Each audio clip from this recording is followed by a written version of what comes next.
Hello and welcome to News Across Nigeria on Channels Television. I'm Joke Rogers. Coming up on the program today, the Chief of Army Staff visits Governor Amusu.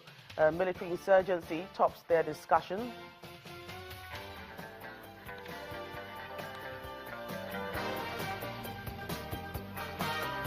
A number of farmers and herdsmen pay each other compensation to the tune of 7 million naira.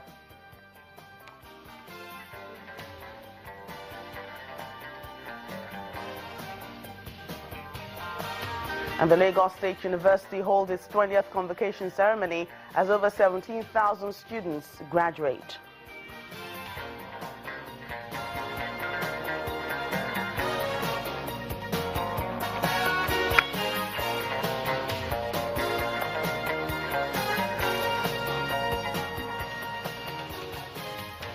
Welcome to the program. Barely 24 hours after the Niger Delta Avengers blew up Chevron's Escravos pipeline, the militants say they've blown up a pipeline belonging to the Nigerian National Petroleum Corporation, NNPC.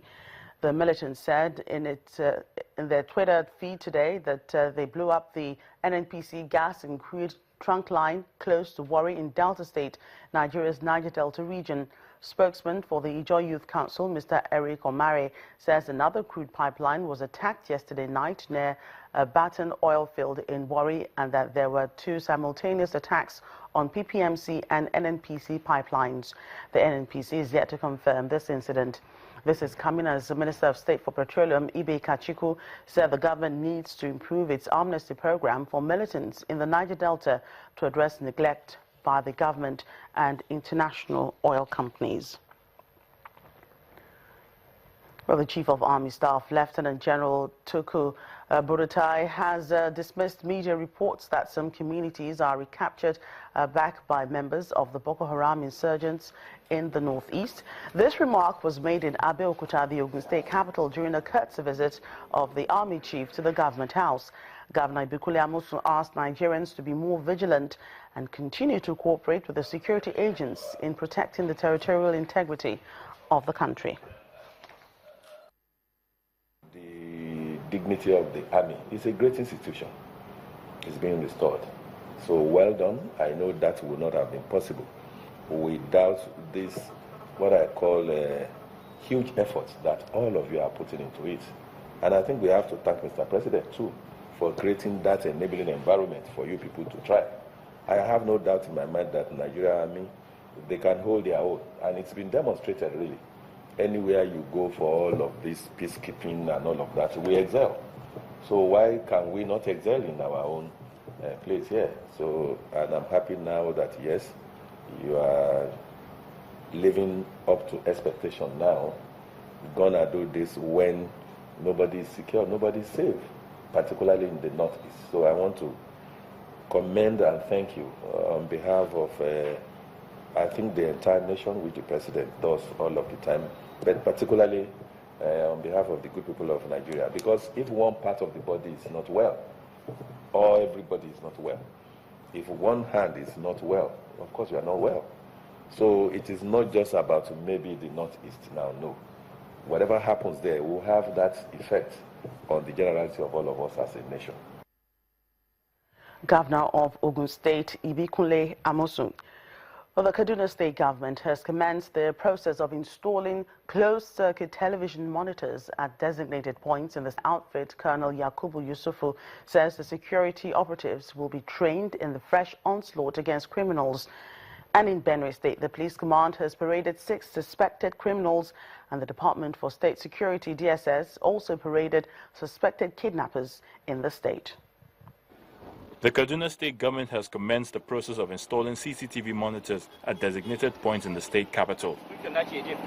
The state coordinator of the anti-crime outfit, known as Operation Yaki, Colonel Yakubu Yusuf, says mounting of CCTV at various locations and the deployment of drones for aerial surveillance at flashpoints would check crime and give the masses a sense of security. Colonel Yusuf also explains that security operatives will be trained in the fresh onslaught against criminals in the state. Now, plan is on the way, or we have started working by a Singularity company that they will install CCTV radio cameras across the state. We are starting with Kano State. We are almost done. The company is on ground. In addition to the installation of cameras in the state, we also have drone. In Benue State, north-central Nigeria, the police command has arrested over 40 armed robbery suspects who specialize in snatching of cars, cattle rustling, and stealing household items. The restriction of motorcycle operations by the Benue State government is beginning to yield results, as the police clamp down on unregistered motorcycles, only to discover that they have been stolen. The police command has succeeded in smashing various gangs of motorcycle snatchers, receivers, and also those that sell the motorcycles from them. So we have them today with us. We have arrested about 6 of them and have recovered about 9 motorcycles. In Rivers State, South Nigeria, the Department of State Services, DSS, has nabbed suspected kidnappers who are terrorizing Rivers, Akwa Ibom, and Imo states.